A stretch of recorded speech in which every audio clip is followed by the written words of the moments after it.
Bonjour à tous, je vous invite à vous abonner à cette chaîne, à aimer, à partager, à commenter ces vidéos, c'est très important. C'est une manière de nous soutenir. Merci à vous tous.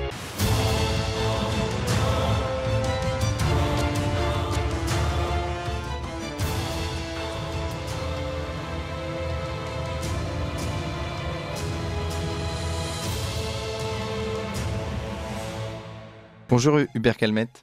Bonjour. Alors, vous êtes spécialiste du marketing de l'offre, vous êtes contributeur notamment à Pelevia, à la revue Éléments qu'on connaît bien, et puis vous êtes auteur de ce livre, le guide marketing du dissident aux éditions La Nouvelle Librairie. Alors, évidemment, marketing du dissident, il y a le terme marketing qui est un terme évidemment anglo-saxon, donc on va pas dire le terme français qui devrait être mercantique, c'est ça.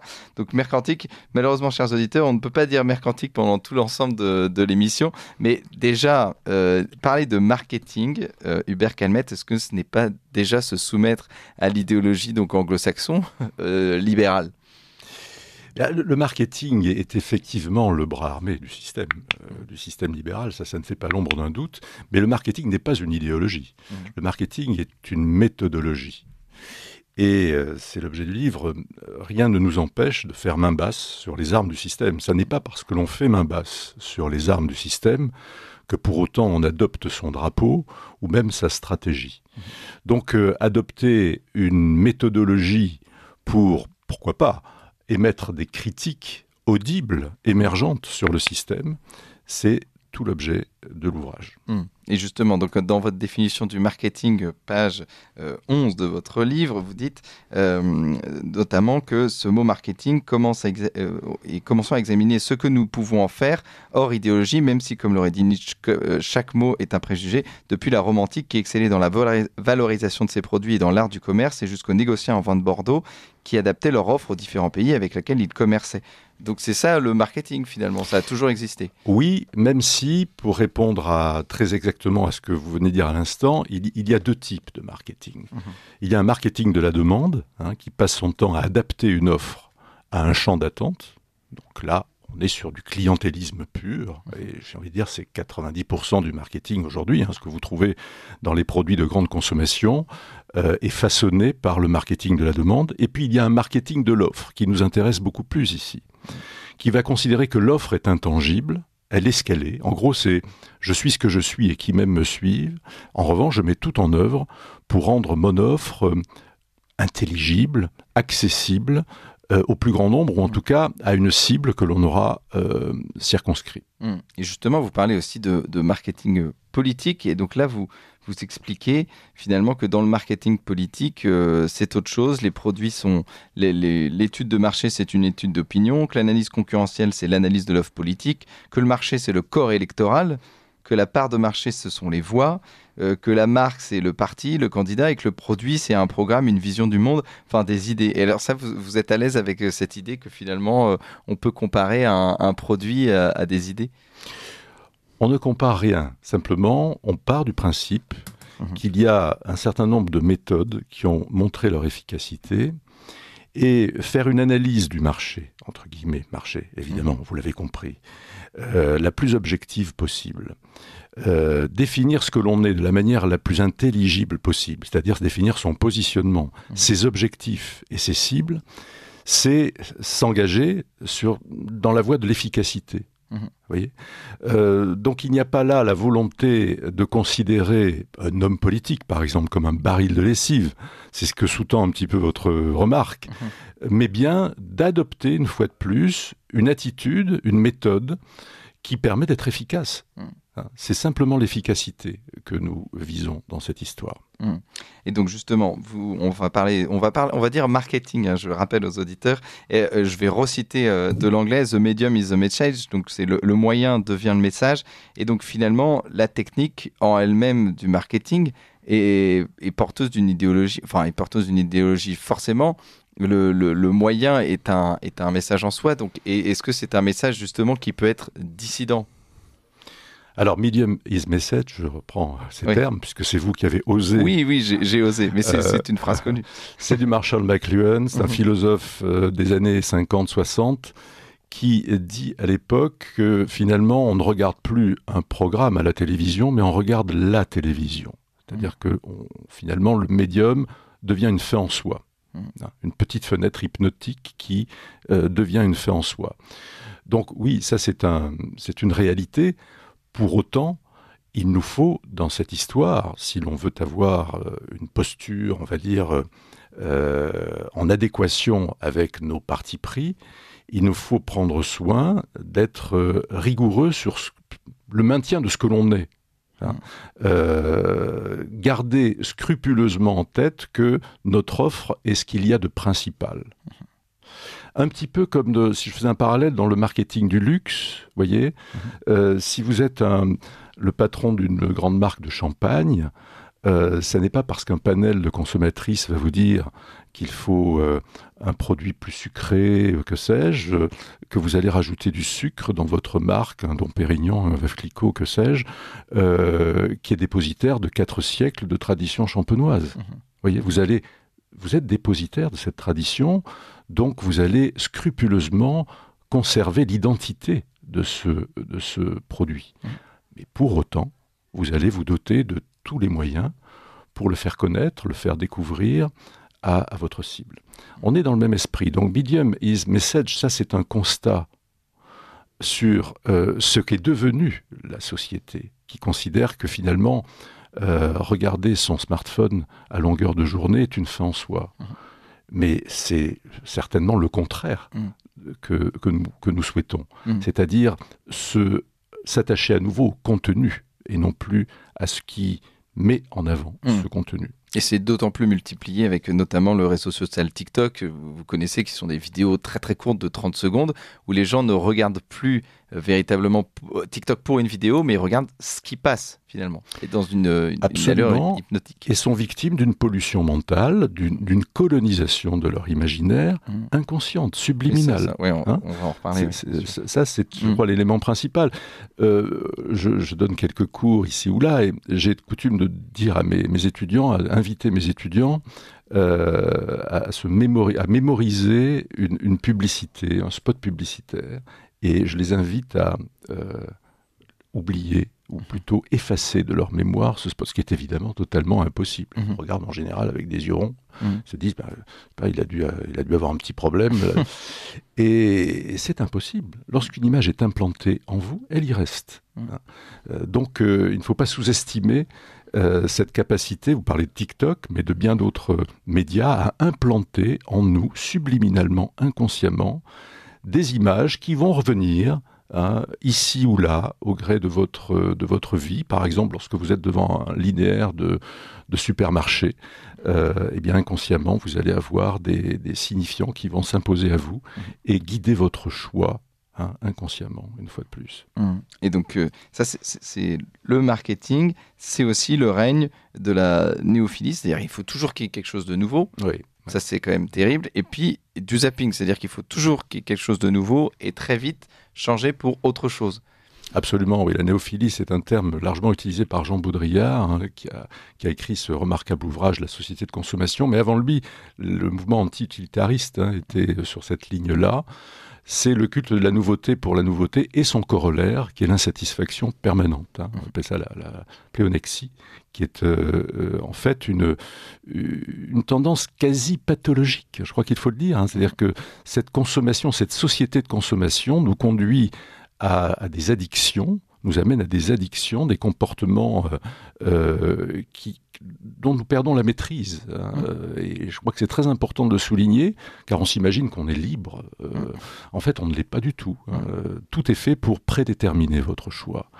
En sachant aujourd'hui ce que vous consommerez demain, les marketeurs, je parle là pour le coup les marketeurs de la demande, les marketeurs du système, oriente votre comportement. Et justement, avec l'explosion notamment des data, l'utilisation des data qui aujourd'hui est une source évidemment pour tous ces marketeurs. Bien entendu, tout ce que vous pouvez consommer ou tout ce que vous pouvez choisir sur Internet est traqué désormais. Alors vous imaginez, quand vous mettez tout ça dans la moulinette de l'intelligence artificielle, ce que cela peut donner. C'est-à-dire que plus que jamais, les médias et les annonceurs savent aujourd'hui ce que vous consommerez demain. Et justement, avec l'intelligence artificielle, vous pouvez penser qu'elle peut être un moyen pour le marketing absolument incroyable. C'est-à-dire que les gens, il y a une intelligence qui réfléchira pour vous ce dont vous avez besoin. Par rapport aux données qui ont été données à l'intelligence en question. Oui, et surtout, elle va optimiser les croisements de consommation. C'est-à-dire que ce qui va intéresser un marketeur dans le système, nous parlons bien là du marketing du système, c'est de voir où est-ce qu'il peut vous retrouver et sur quel champ il peut vous retrouver.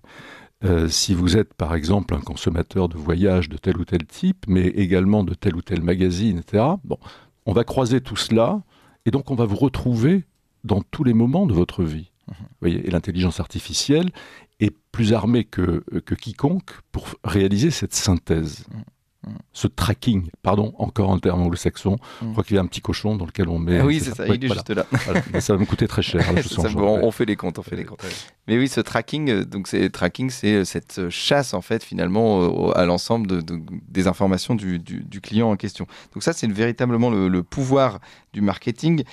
Vous dites, c'est une addictature. Alors, est-ce que vous pouvez nous expliquer ce que c'est une addictature ? Alors, le système est organisé aujourd'hui pour créer en permanence un jeu transactionnel dans lequel finalement la fidélisation est le maître mot. Et le marketing est là pour organiser cette fidélisation du consommateur. Dans ce jeu transactionnel, finalement, on pourrait résumer ce jeu transactionnel à la relation entre un dealer et un toxicomane. Je suis volontairement caricatural. Mais dans cette histoire, le toxicomane peut devenir dealer. D'ailleurs, très souvent, les dealers sont toxicomanes et les toxicomanes deviennent dealers pour pouvoir bénéficier de quelques moyens pour pouvoir avoir leur dose. Et le système, à bien des égards, est comparable à ce type de deal. Allez, encore un sou dans le petit cochon, là. Et c'est tout à fait dommageable. Ce jeu-là est la clé, parce que nous avons trop tendance, et le dissident, puisqu'on parle de dissidence, a trop tendance à résumer le système de manière pyramidale. C'est très confortable de dire qu'il y a une oligarchie qui est au sommet de la pyramide et qui contrôle tout. Alors, il y a une part de vérité dans tout cela. C'est évident. Il y a du 1984 de l'Orwell dans le monde dans lequel on vit. Ça ne fait pas l'ombre d'un doute, car un certain nombre de personnes concentrent entre leurs mains un pouvoir politique, économique, médiatique absolument considérable. Pour autant, il faut considérer, pour comprendre l'intimité du système, ce jeu transactionnel qui est beaucoup plus complexe, qui consiste à créer des addictions. Donc c'est en cela que je dis qu'il y a une addictature qui crée des addictions et dans lequel le dealer devient toxicomane et vice-versa. Même le trafiquant, il ne consomme pas les mêmes drogues. Et donc la drogue, ça serait le produit, ou alors la drogue, c'est de constamment être dans... Il est évident que vous avez différents types d'addictions. L'addiction à la consommation, l'addiction aux médias. Nous parlions tout à l'heure de l'addiction au smartphone. Nous sommes tous addicts. 5 heures par jour sur des smartphones. Si ça, c'est pas une addiction, ça y ressemble fortement. Nous en sommes à 13 heures d'écran aux États-Unis par jour. Vous imaginez? Il faut vous parler de lobotomie, c'est-à-dire vous dites les dealers du système sont tous aussi toxicaux que leurs proies, ont appris à élaborer des slogans qu'ils implantent à l'envi dans l'encéphale de leur cible crétinisée. Donc il y a une machine à la dépendance. Oui, mais là, pour le coup, je ne suis pas le seul à m'exprimer là-dessus. Les neurosciences et les neuroscientifiques aujourd'hui, je pense aux travaux de Michel Desmurger, par exemple, sur la crétinisation digitale, démontrent qu'il y a effectivement une atteinte des capacités cognitives de nos concitoyens très directement liées au numérique. Et évidemment, ce que nous disons là est encore beaucoup plus fort s'agissant des plus jeunes. Une étude récemment a démontré que les enfants de 2 ans étaient exposés en moyenne sur 56 minutes par jour aux médias. Vous imaginez les dommages que cela crée. On sait d'ores et déjà qu'un certain nombre de troubles psychotiques de type schizophrénie ou autres sont directement liés à cela, qu'il y a de plus en plus de difficultés à se concentrer, on parle de troubles attentionnels, et que tous ces troubles perdure à l'âge adulte, à hauteur de 60% tout de même. Donc là, ça n'est pas un commentaire en l'air. Il y a un véritable impact et pour longtemps sur ces enfants. Absolument. Et tous les ouvrages aujourd'hui sur les neurosciences convergent là-dessus. Donc il convient de les mettre à l'abri d'une surconsommation médiatique. La recommandation, c'est en dessous de 7 ans, pas d'écran, pour être très clair. Oui, c'est ça. Voilà. Et ça casse aussi le système de fidélisation et de récompense, le marketing, parce que c'est un système de fidélisation et de récompense qui n'est pas au service du tout du consommateur, mais qui est au service du marché. C'est-à-dire qu'on va créer un système de récompense qui n'est pas au service du consommateur. C'est évident. Enfin, le maître mot dans l'histoire, c'est l'argent. Le système ne se met pas au service du consommateur. Il se met au service du compte d'exploitation. Il faut juste avoir ça en tête. Ça joue sur tous les fronts. Nous sommes ici sur une radio qui est une radio quelque part de réinformation. Parlons des médias en la matière. Les masses médias, n'ont pas vocation à créer un service, pour reprendre votre terme, aux consommateurs. Non, ils ont vocation à créer du chiffre d'affaires. La polarisation d'un mass média aujourd'hui, c'est évidemment nourrir le compte d'exploitation. Et il n'est pas un journaliste ou un rédacteur en chef, un directeur de rédaction, qui ne puisse aujourd'hui oublier le compte d'exploitation du support qu'il emploie. Donc cette notion de service aux consommateurs est une vision très angélique du système. Non, la seule finalité, le seul objectif, c'est de nourrir le chiffre d'affaires à travers l'annonceur, à travers un lien particulier avec l'actionnaire, à travers un lien particulier avec les sphères de pouvoir, qui sont pourvoyeuses évidemment de moyens. Et on rappelle que Radio Courtoisie est complètement indépendant pas d'actionnaires, pas non plus de services évidemment publics. Nous n'avons aucune subvention, on dépend que de vous et c'est pour ça qu'on est complètement libre de pouvoir dire tout ce qu'on veut. Je voulais revenir sur cette Patrick Lelay, sur cette phrase de Patrick Lelay qui parlait de part de cerveau disponible. C'est quand même hallucinant de dire ça. C'est-à-dire que Patrick Lelay, on rappelle de TF1. C'était le patron de TF1, oui. Oui, effectivement, il disait en gros que son métier, c'était de vendre de la part de cerveau disponible à Coca-Cola. Voilà. Oui, parce que lorsque vous êtes une grande chaîne d'information, vous finalement vous définissez votre offre en fonction de ce que cela va générer en termes de trafic pour vos écrans publicitaires. Car vos écrans publicitaires sont la manne qui va permettre à votre support de vivre. C'est une évidence. Ce qu'achète un annonceur, c'est un coût au contact utile. On appelle ça en langage marketing un point de GRP, qui est en fait le croisement du taux de couverture, pardon d'être un peu technique, avec le taux de répétition. Donc vous achetez un point de contact utile. Vous n'achetez pas de l'idéologie, vous n'achetez pas de... Voyez, vous achetez un contact. Et donc, monsieur Lelay faisait un constat froid et cynique. Et moi, mon métier, c'est de vendre du contact. Donc, une part de cerveau disponible pour pouvoir vendre. Voilà. Et justement, quand on parle de part de cerveau disponible, forcément, Patrick Lelay veut une part de la plus grande possible et c'est une colonisation des esprits. C'est une colonisation des esprits et il est en cela en concurrence avec tous les autres supports qui sont dans la même démarche. Donc vous imaginez combien vous êtes sollicité. Donc on a prix d'assaut. Oui, prix d'assaut par donc ce marketing qui est donc une dictature, qui est une espèce de un soft lobotomie. On dit beaucoup de mots anglais, mais c'est vos termes. Et donc on va parler aussi du marketing politique. Parce que je vous interromps, mais le soft lobotomie, ça fait référence à l'ouvrage d'un ami qui était François Bernard Huyck, qui avait écrit un ouvrage qui s'appelle La soft idéologie. Et effectivement, la soft lobotomie, c'est ce qu'exerce le pouvoir du système aujourd'hui. Il n'y a pas de Kalachnikov ou de peloton d'exécution. Les fusils ne sont pas sur votre cœur, ils sont sur votre cerveau aujourd'hui. Oui, c'est ça. Donc cette soft lobotomie de dealer. Et donc, vous faites un parallèle évidemment avec le marketing politique. Et puis je voulais revenir avec vous sur notamment Obama, parce que c'est véritablement Barack Obama qui a compris que le marketing digital pouvait révolutionner en fait la communication politique. Et puis après, il y a eu Trump évidemment dans un tout autre registre. Absolument. Oui, un tout autre registre. C'est important de faire la différence parce que les raisons du succès de Trump sont à bien des égards à l'opposé de celles de Barack Obama. Barack Obama, effectivement, comprend très tôt, dès sa première campagne, tout le bénéfice qu'il peut tirer du digital. On est en 2008. Voilà. Et pour sa deuxième campagne en 2012, tout le bénéfice qu'il peut en tirer au niveau des réseaux sociaux et au niveau notamment de la captation de dons. Donc c'est la première campagne digitale qui se met en œuvre avec des chiffres absolument ahurissants. Tout est relaté, tout est décrit dans l'ouvrage.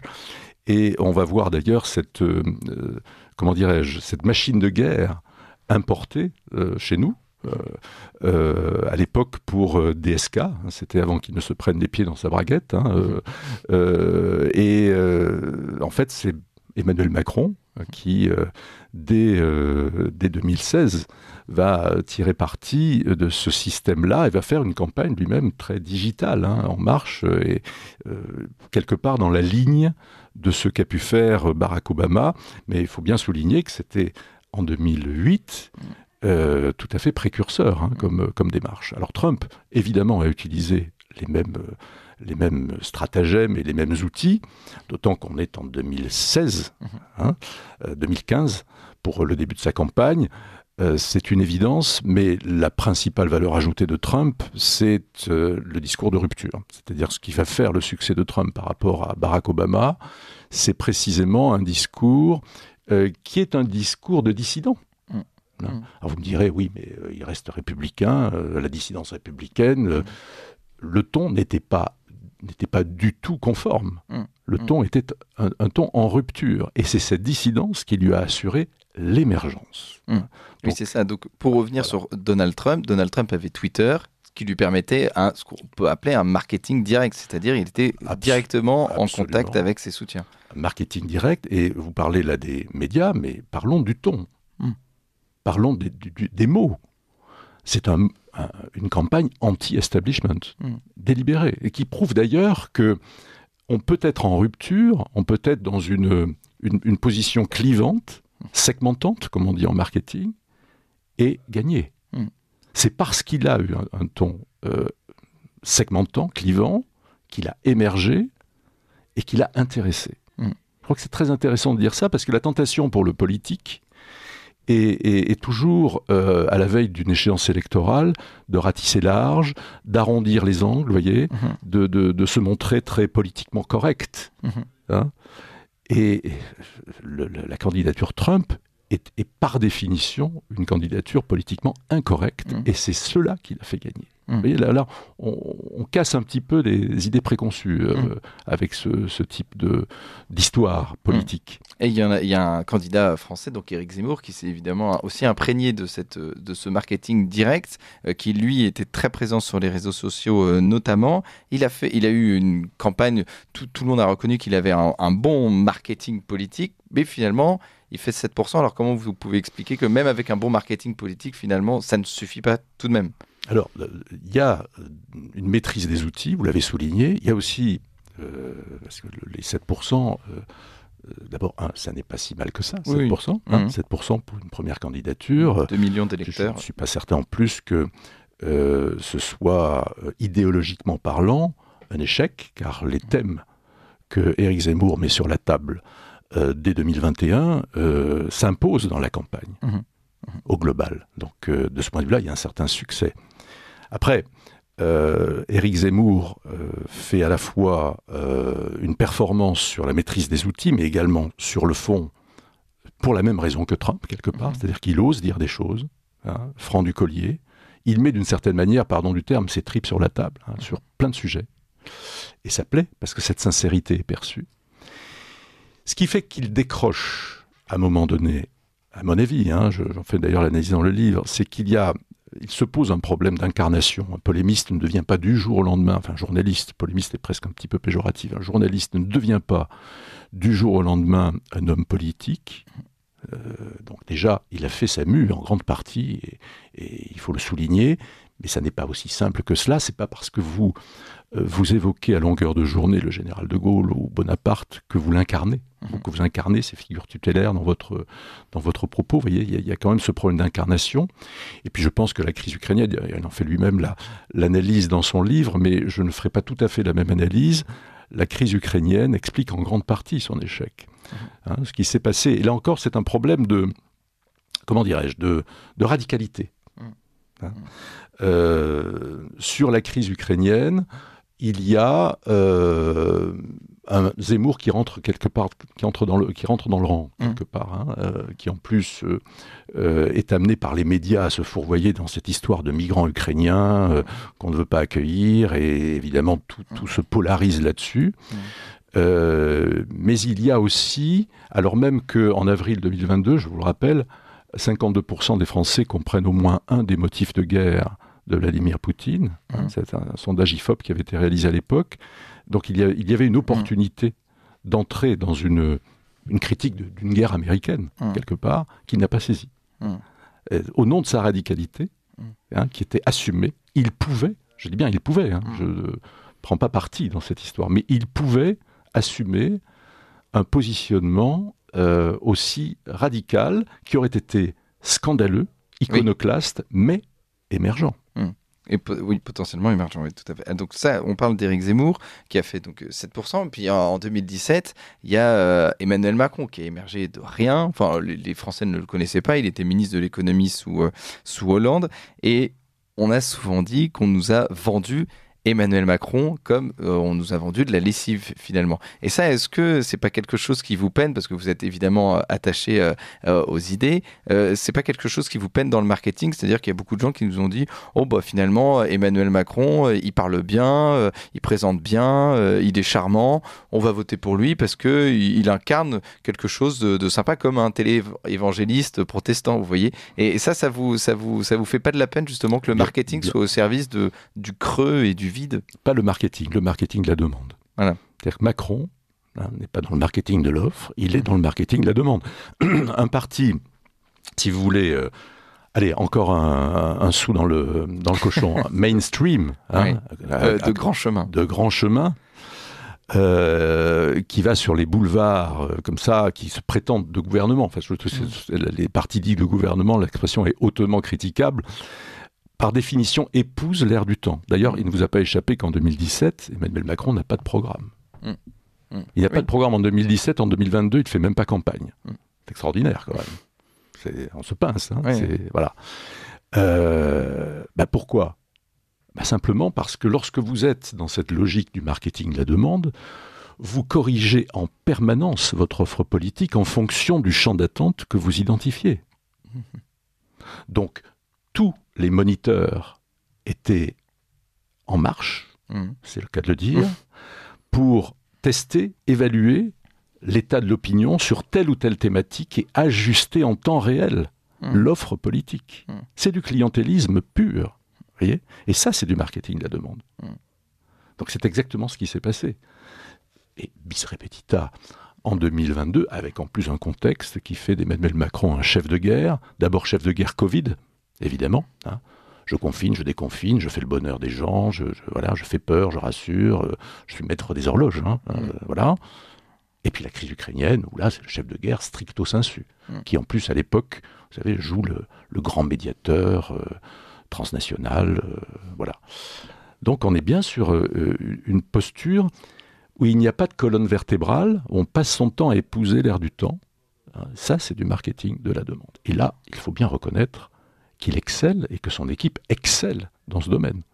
Et aussi parce que c'est un banquier d'affaires, et puis aussi, il y a un côté, l'idéologie libérale, et puis le marketing, et le marketing de la demande, dire le clientélisme se marie bien. Mais c'est le contraire, ce dont nous parlons dans le livre, c'est le marketing de l'offre, on est bien d'accord. Oui, voilà, bien sûr. C'est justement ce dont on va parler avec. Vous avez parlé du marketing du marché, qui était une dictature, une soft lobotomie. Là, on a parlé de marketing politique, et là, on va parler de marketing dissident. Mais alors, est-ce que c'est pas un marché de niche, ce marketing dissident, parce qu'on est peu à être véritablement dissident? La dissidence, où commence-t-elle, où finit-elle? La dissidence, elle commence dès que vous commencez à formuler une critique sur le système, en réalité. Donc, je pense que là, qu'elle soit d'ailleurs de gauche, de droite, un écolo décroissant est un dissident, un anarchiste un dissident, enfin bon, il y a le spectre de la dissidence, c'est quand même assez large. Le marketing de la dissidence, il permet simplement une chose, c'est d'émerger. Tout est conçu dans le système pour vous invisibiliser. C'est-à-dire vous ringardiser, vous diaboliser, vous psychiatriser ou vous disqualifier techniquement. Ce sont les 4 leviers qui permettent au système, ils sont décrits dans l'ouvrage, qui permettent au système de vous faire disparaître de la scène. Donc si le dissident ne se dote pas d'une approche, d'une boîte à outils performante pour exister, pour émerger, il sort du jeu. Oui, et c'est pour ça que donc, vous dites le courant dissident doit prendre ses armes de l'ennemi au service de ses idées. Bien entendu. Bien entendu. C'est une question de survie. Sinon, on se fait plaisir, si vous voulez. Et le problème, c'est, connaissons tous autour de nous des gens qui se font plaisir dans une dissidence stérile. On est content d'être soi-même. On épouse un combat à un moment donné qui est intéressant, qui est valorisant, mais on oublie d'évaluer l'impact de ce que l'on fait. Or, c'est quand même l'essentiel. On a vocation quand même à essaimer dans cette histoire. Oui, à transmettre. À transmettre. Pour vous, le marketing peut être au service de la transmission. Mais c'est une stratégie de conquête. Sinon, sinon on est dans l'onanisme intellectuel, ce qui est quand même assez stérile par définition. Oui, et justement, vous parlez du e-militantisme. Donc le e-militantisme, c'est le militant numérique. Mais est-ce que ce militant, justement, il n'est pas déconnecté du réel? Parce qu'avant, vous avez des militants qui allaient dans la rue. Même parfois, vous avez des militants, même marxistes, qui se tapaient avec des militants de droite. Ça, c'était du militant réel. Là, le e-militant, c'est quelqu'un qui a un compte anonyme sur Twitter et puis qui critique tout et n'importe quoi. L'archétype, c'est le militant d'En Marche qui, en 2017, s'inscrit sur la plateforme et puis l'été suivant disparaît du paysage. Et, en fait, le militant, étymologiquement, militare, c'est le soldat. C'est-à-dire quelqu'un qui est engagé. C'est un engagement réel. C'est presque un engagement de vie. Un militant. Le e-militant, c'est un vague fan qui va un petit coup sur Amazon, un petit coup sur je ne sais trop quoi, et qui se dit tiens, je vais me faire un petit frisson de militantisme aux côtés de telle ou telle personnalité parce qu'elle a dit un truc qui m'intéresse, et puis basta. Là, ça compte pour le petit cochon Basta? Non, Basta, c'est bon. Basta, on a le droit. Ça doit être corse. On dirait que c'est corse. Voilà. Donc là, on sort du on sort du jeu parce qu'on zappe. Là, c'est l'homo zappeur dans toute sa splendeur. Donc effectivement, le e-militant n'a rien du militant. Soyons clairs. Il faut retrouver dans cette histoire de militantisme des médiations chaudes. La médiation chaude, c'est le contact réel, l'engagement réel. Tout le reste, c'est de l'écu, mais le combat, notamment le combat politique, mérite mieux qu'un vague engagement sur des réseaux sociaux qui sera par définition à durée de vie très limitée. Et très vite sur le marketing dissident qui permet de créer une communauté, ça c'est très important aussi, ça permet de recréer des communautés, le marketing dissident permet de donc recréer des groupes qui n'existent de moins en moins. C'est une évidence et on a besoin de cela face à un système qui lui, est tentaculaire. Merci beaucoup Hubert Calmette. On rappelle que vous êtes donc auteur de ce livre, Le Guide Marketing du Dissident, aux éditions La Nouvelle Librairie.